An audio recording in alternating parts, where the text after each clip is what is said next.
Председатель региональной татарской национально-культурной автономии Московской области Махтасаров Фарид Шамилович, представитель Полпредства Республики Татарстан Акмаева Наиля Рафаэлевна, представитель Главного управления социальных коммуникаций Московской области Зазыкин Владислав Григорьевич, муфтий Духовного собрания мусульман Московской области Дауд Хазрат,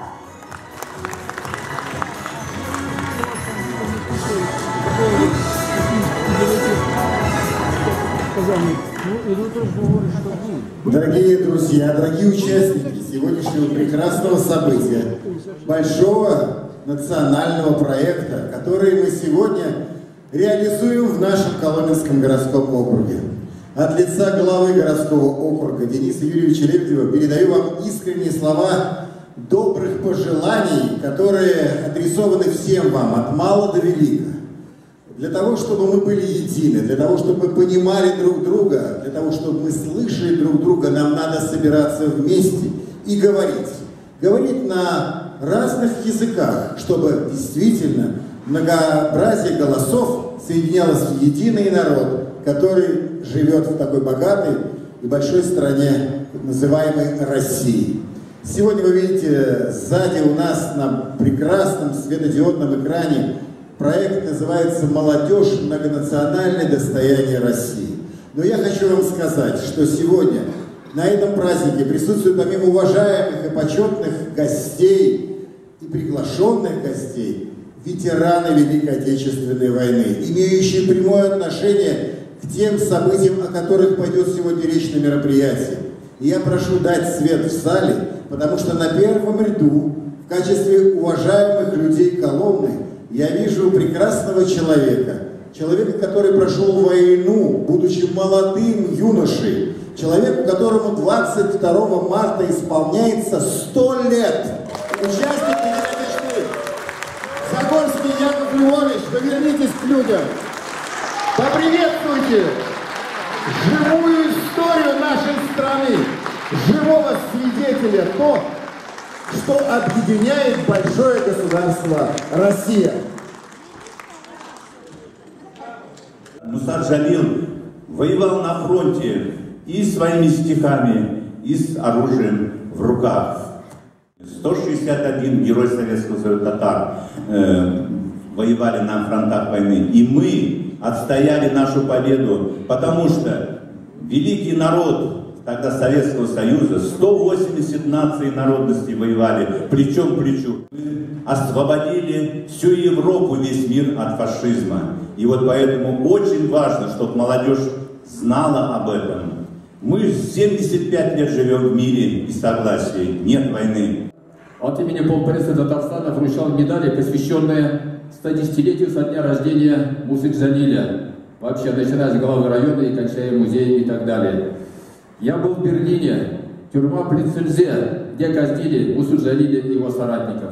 Поэтому вот все это наполняет меня такой информацией, что Муса Джалиль сегодня это не просто личность татарского народа, это личность нашей Родины, это патриот нашей Родины, символ мужества, символ защитника нашей Родины. В этом ценность сегодняшнего мероприятия. Ценность в том, чтобы вот у каждого в сердце, особенно у молодых людей, зародилось то зерно, которое будет расти и взрастать, как любовь к своей родине, любовь к своей земле, любовь к содружеству людей разных национальностей, любовь к сохранению многообразной нашей культуры. Я очень рад, что местная татарская национально-культурная автономия проявила инициативу. И вот автор Стас Бакаев совместно с администрацией организовали то мероприятие, которое есть сегодня. И то, что полный зал говорит о том, что подготовка шла мощно, интересно. Добрый день, дорогие друзья, дорогие каланчане. От имени полномочного представительства Республики Татарстан Российской Федерации позвольте приветствовать вас на этой замечательной коломбской земле.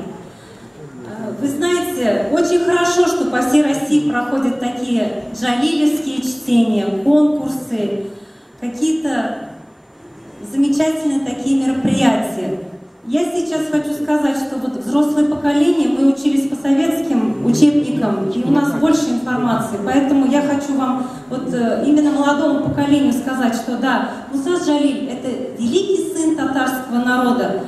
В группе сопротивления их было 11 человек, и каждый из них мог бы стать героем Советского Союза, он достоин, каждый из них достоин имени Героя Советского Союза. И я хочу, чтобы молодое поколение заинтересовалось этой историей и начало изучать. У нас в стране очень много героев и в прошлом, и в настоящем. И очень хорошо, что весь зал вот из молодых людей состоит. Учите историю, гордитесь своей страной. Спасибо за внимание.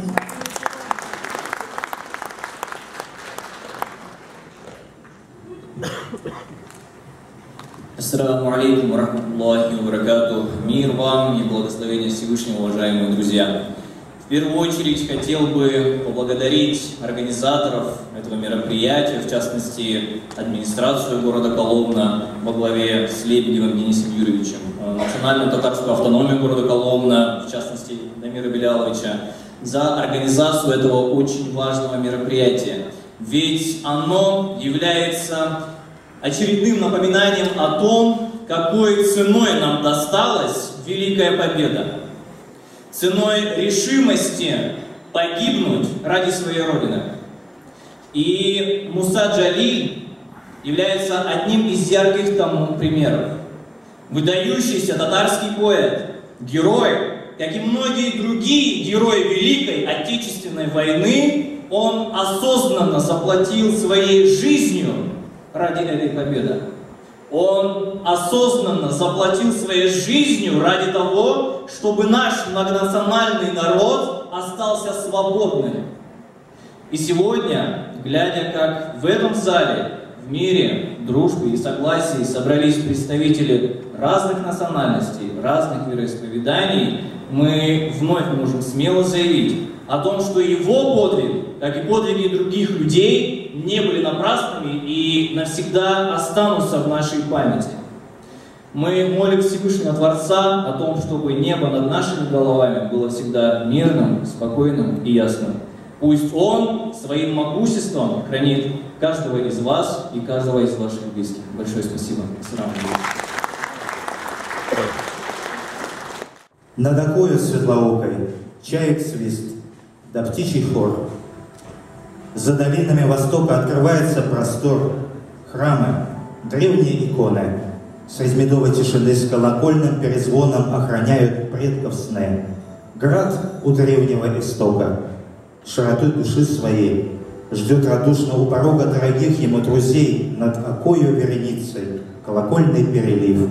Приезжайте насладиться, прежде хлеб да мед вкусив. Град Коломна, моя златоглавая, Божья милость от царской руки, ты былинами полнишься, славою у земель светлоокой оки. Помнишь дали времен бесконечное, как не раз защищала ты Русь, русской доблести, почести вечные. Я тобою, Коломна, горжусь.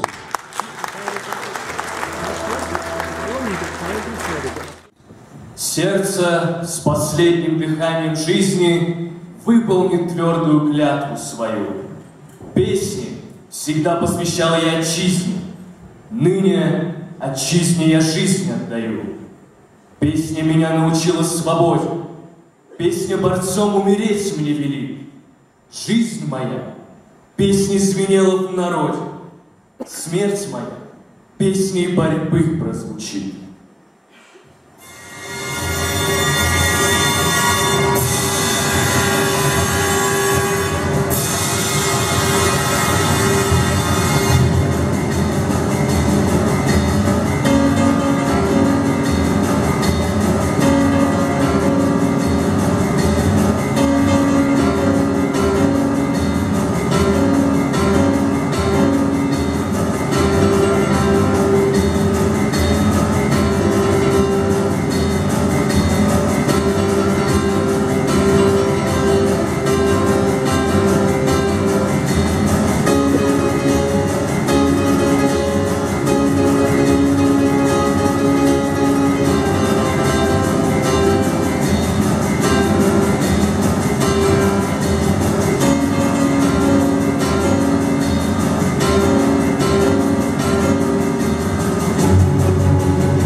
Мировая литература знает много поэтов, чьи имена стали символом эпохи. Вот они, великий поэт, славный поэт Венгрии Петр, герой Юлиус Пучин. Но таких, как поэт-герой Муса Джалиль, увековечивших свое имя бессмертными творениями и смертью, которая сама является подвигом, не так уж много. Его поэзия одухотворена высокими человеческими идеалами, наполнена горячей любовью к людям, нашедшей дорогу к миллионам сердец. Мусу Джалиля знают и почитают не только в России и Татарстане. Его знают и почитают в Европе, Америке и Азии. Его жизнь – это борьба человека против рабства и фашизма. Это великий подвиг стойкости, который нашел свое отражение в бессмертной поэзии. И сегодня мы продолжаем начатую нами традицию в Подмосковье. Объявляем джалилевские литературные чтения в рамках всероссийской акции «Мир против фашизма» открытыми.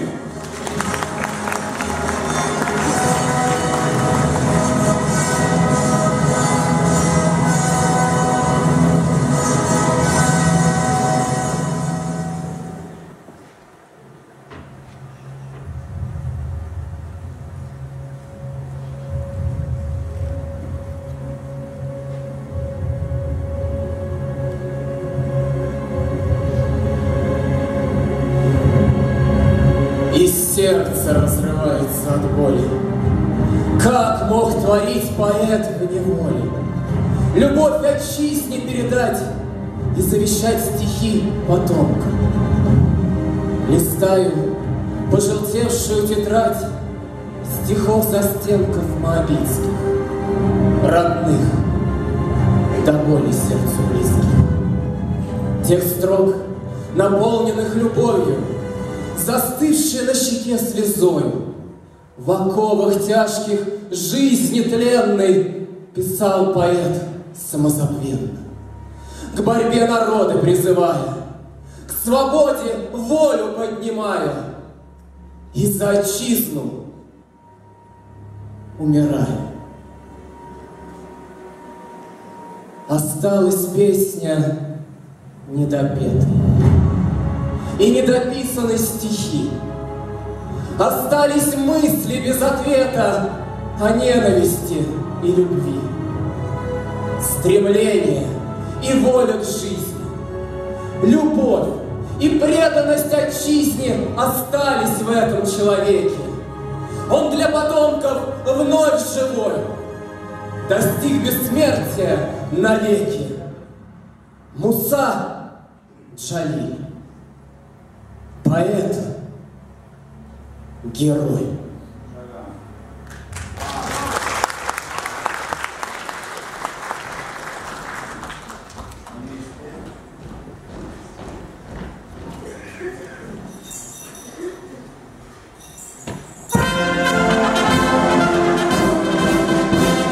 Россия, матушка родная, с историей державной своей, свои ряды на службу призываешь защитников достойных сыновей, готовых в бой под знаменем России за родину взяв в руки щит и меч, броней и сталью, своей мощью, силой Отечества от страшных войн сберечь.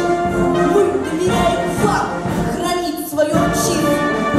Вас сила, русский дух, отвага есть, служить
1956 году Муса Джалиль был посмертно удостоен звания Герой Советского Союза.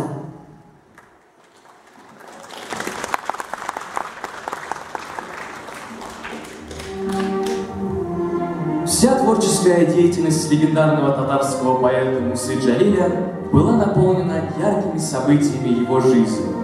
Он не так часто гостил у родителей жены в подмосковной Загорянке, но именно здесь прошли его самые спокойные мгновения любви и отдыха.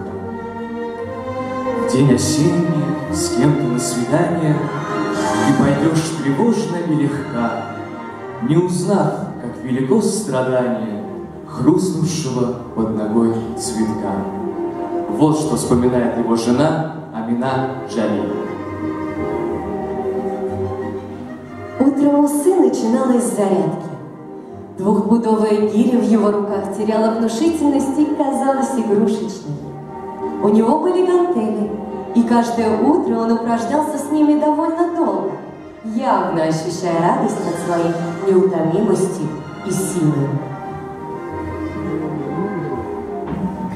По субботам он облачался в лыжный костюм и уезжал за город, в подмосковное местечко Загорянка, где жили мои родители. Субботние вечера и воскресенье он обычно проводил в лесах Подмосковья, находя радость в одиноком общении с молчаливой зимней природой. Его страсть к спорту отразились в стихотворениях «Следы лыж» и во время катания на лыжах.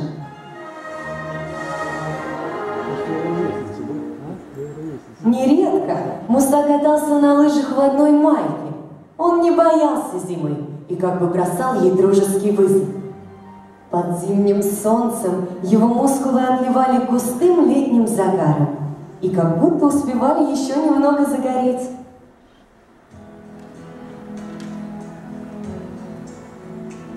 В летние месяцы на даче под Казанью или в Подмосковье он вставал в 6-7 утра и бежал купаться. В Крыму на отдыхе его любимым местом тоже был пляж. Здоровяк, человек неистощимой энергии, не знающий усталости Муса, очень любил болеть. Правда, это удавалось ему довольно редко. Стоило ему чуть простудиться, как он набрасывал пижаму и забирался на кровать. С кровати он следил довольными глазами, как ему заваривают крепчайший чай, бегают за малиновым вареньем, меряют температуру и спешат за лекарствами в аптеку. Он любил понежиться и вообще нуждался в ласке. Особенно он любил свою дочь Чулпан и очень часто проводил с ней время. Родилась беспомощным комочком, но растет и крепнет с каждым днем. Голосок ее звенит звоночком, в сердце откликается мое. 40 болезнями готов я сам переболеть, перестрадать, только бы сберечь ее здоровье. За нее мне жизнь не жаль отдать. Нынче вот сама дошла до двери в первый раз, и я так горд теперь, будто бы она по меньшей мере мне открыла полюс, а не дверь.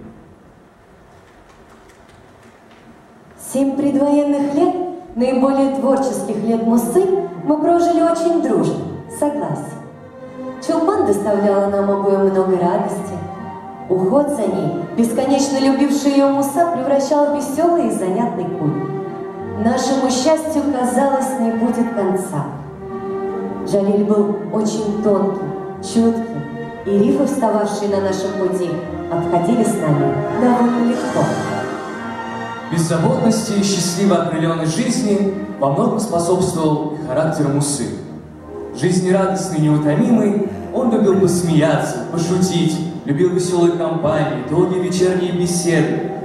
И при всей своей нежности и мягкости, легко ранимой открытости, умел быть ровным, спокойным и постоянным. Джалиль всегда был в окружении московских друзей. Приходили, так сказать, татарские москвичи.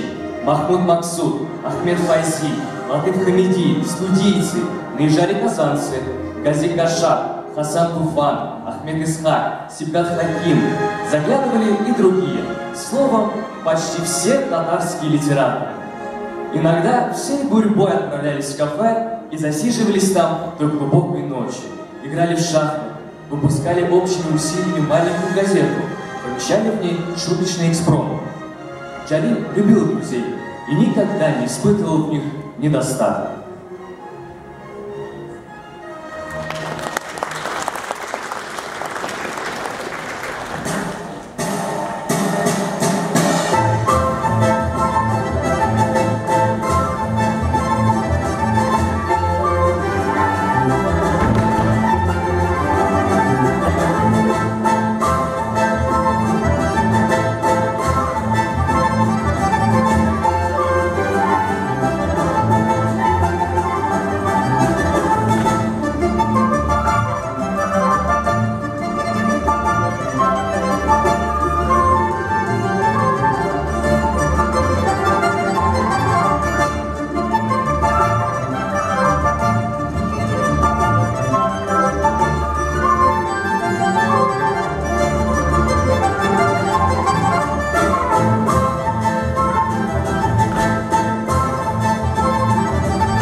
Джалиль получил широкую известность еще до войны.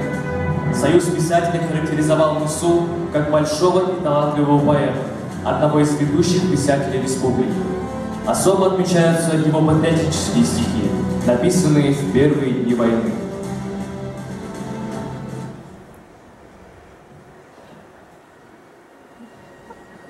Луч поляну осветил и ромашки разбудил. Улыбнулись, потянулись, меж собой переглянулись. Ветерок их приласкал, лепестки заколыхал. Их заря умыла чистой, свежей росой душистой. Так качаются они, наслаждаются они. Вдруг ромашки встрепенулись, всех подружки повернулись. Эта девочка была не как все цветы бела. Все ромашки, как ромашки, носят белые рубашки. Все как снег, она одна, словно кровь была красна. Вся поляна к ней теснилась. Почему ты изменилась? Где взяла ты этот цвет? А подружка им в ответ: вот какое вышло дело! Ночью битва здесь кипела, и плечо в плечо со мной тут лежал боец, герой. Он с врагами стал сражаться. Он один, а их 15. Он их бил, не отступил. Только утром ранен был.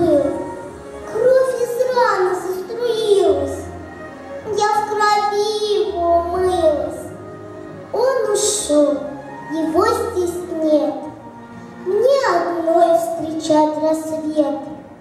И теперь по нем горю я, как Чулпан, звезда горю я.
В июле 1941 года жена Хатыба Усманова принесла мне записку от Мусы. В то время он находился в военном лагере. В воскресенье я с Чулпаном Усмановым пошли к мужьям. Около лагеря было много народу. Здесь неделями жили приехавшие из деревень грустные солдатские жены. Я подумала, что в огромной толпе мы не отыщем Мусу. Но вот, как из-под земли вырос Хатыб Усманов. За ним появился и Муса. Чулпан не узнала отца. Бритого, выгоревшей гимнастерки. Испугалась, не шла к нему. У Мусы на глазах выступили слезы.